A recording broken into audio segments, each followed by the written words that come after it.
Apesar de Deus se revelar ao homem através de sua palavra, ele pode parecer estranho quando tentamos conhecê-lo melhor. Suas escolhas podem parecer confusas e, às vezes, contraditórias. Quanto mais lemos a Bíblia, mais descobrimos que muitas coisas que aprendemos no dia a dia parecem estar erradas. Isso ocorre porque o mundo ensina frequentemente o contrário do que a Bíblia diz. Assim, somos aconselhados a não guardar nada, a botar tudo para fora. Nos ensinam a reagir a não sermos pacíficos. É evidente como o mundo valoriza o homem valente, aquele que matou mais em campo de batalha. Os piores exemplos sempre são lembrados, fazem filmes, escrevem livros, mas os bons exemplos são esquecidos. Possuímos, enquanto seres humanos, a capacidade de exercer poder sobre os outros. Este poder, quando mal utilizado, pode resultar em opressão e maldade.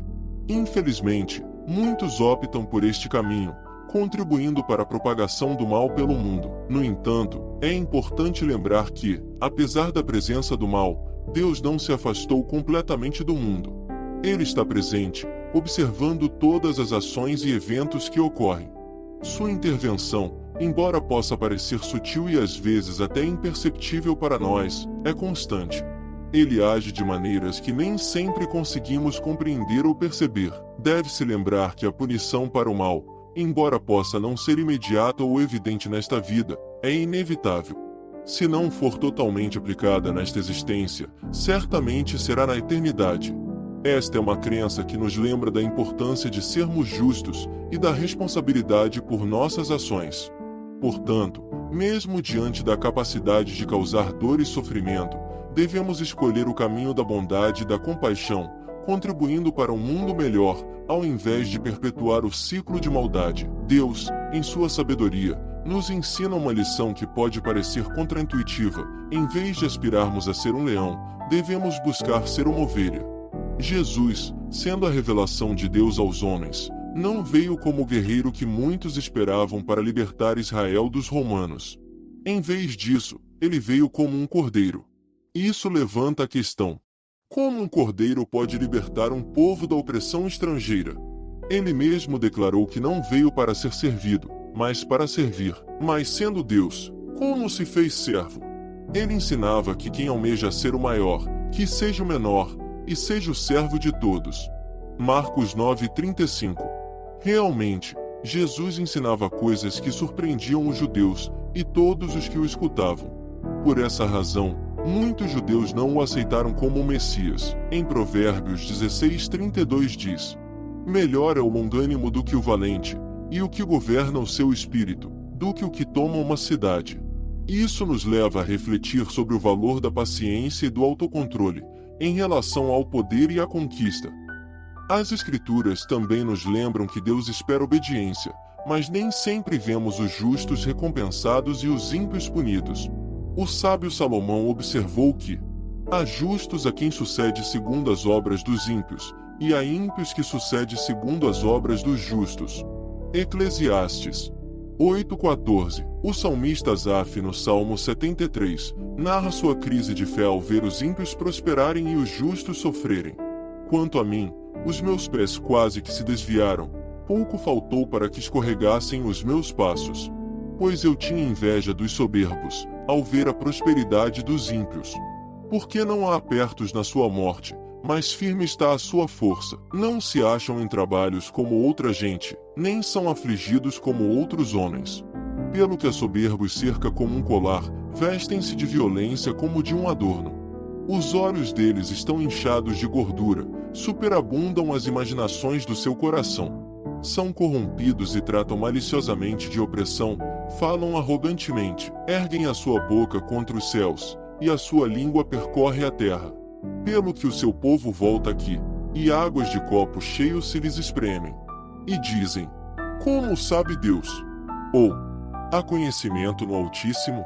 Eis que estes são ímpios, e, todavia, estão sempre em segurança, e se lhes aumentam as riquezas. Na verdade, que em vão tenho purificado meu coração e lavado as minhas mãos na inocência. Pois todo dia tenho sido afligido e castigado cada manhã. Se eu dissesse, também falarei assim, eis que ofenderia a geração de teus filhos. Quando pensava em compreender isto, fiquei sobremodo perturbado. Até que entrei no santuário de Deus, então, entendia o fim deles. Salmos 73, 2-17, versão Almeida Revista e Corrigida. O salmista descreve sua perplexidade por não entender a justiça retributiva de Deus, e pensa consigo mesmo: eles estão gordos, saudáveis, seus negócios estão indo bem, seus filhos estão bem nas escolas, parece que eles não têm nenhum problema. Apesar de zombarem de Deus, tudo vai bem com eles. Ele confessa que chegou até a sentir inveja do ímpio, ficou perturbado, e somente após entrar na presença do Senhor, pode compreender o destino reservado para eles. Asaf não é o único que se pergunta sobre a justiça de Deus. O mesmo aconteceu com os judeus, que insultaram ao Senhor com palavras horríveis, narrado em Malaquias capítulo 3 nos versos 13-15.